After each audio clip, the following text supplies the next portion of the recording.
Ta radio est pliée en deux. Encore un coup des affreux. Les affreux Jojo. Et c'est ainsi que nous allons retrouver Monsieur Eric Thomas qui va nous conter. D'ailleurs, c'est là que maintenant là. Oui, alors. Alors je te mets le jiggle. Tu veux Ah non, c'est pas là, ça sera c'est plus pas là. tard. Non, c'est pas C'est là. pas là. Là, aujourd'hui, c'est l'origine du mot, du prénom Quentin. Quentin. Oui, Quentin. Et alors, tout le monde a des hypothèses, mais celle-ci, elle est quand même très particulière. Vas-y, dis-nous tout. Cela se passe dans le sud, à l'époque où Éléonore d'Aquitaine se broustille le patchwork avec les jeunes laquais qu'elle se plaît à appeler ses petits canards, les canards laqués. Mais non. Oh, mais attends, Oui. Mais ça, c'est une autre histoire.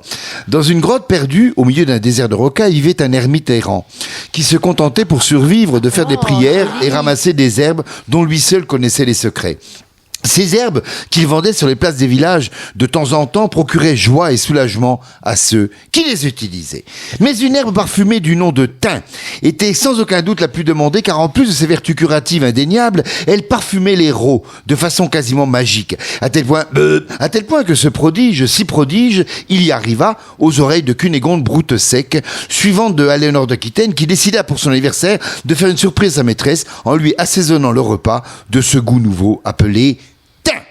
Malheureusement, cette dernière, quand elle se rendit visite à l'ermite, il lui dit que ce n'était pas la saison et qu'il fallait attendre.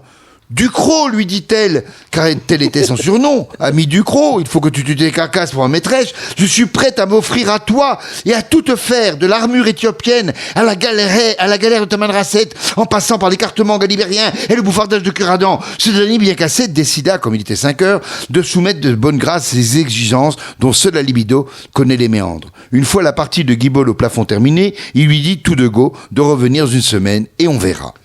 C'était tout vu. Toutes les semaines, la jeune Cunégonde Broutesec venait se faire exploser la craquette en cacahuète avec une joie de plus en plus grande. Et à chaque fois, en arrivant, elle demandait à l'ermite, représentant de chez Barnum, version double piste, alors c'est quand le thym.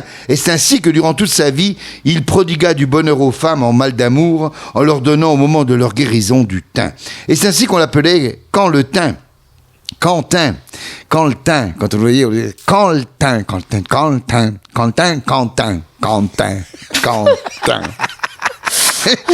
pour avoir rapporté du bonheur à autrui, il fut canonisé à sa mort par un mortier de 105. C'est au point de pas pour t'envoyer. Bonne fête à tous les Quentins, bien entendu. Pour deux fois, il y en a des Quentins, bravo. Oui. Ah oui, je savais pas que ça venait de là, tu vois. J'ai un copain qui s'appelle Quentin, je lui dirais, tu vois. Tu connais personne, toi, qui s'appelle Quentin? Non. Sinon, j'ai plus d'amis. Et Quentin. Qu'est-ce qu'on fait? Blague à Raymond? Bien sûr, blague à Raymond. Alors, ça se passe pendant la guerre. Il y a la Gestapo qui monte dans le train et ils viennent désigner des gens pour les passer par les armes. Et vous appelez comment? Duprat, Robert, allez, au wagon. Machin, et toi, Robert André, allez, au wagon. Et vous, comment vous appelez? Et la fille, elle dit, je m'appelle Ginette. Le mec, il fait, Ginette!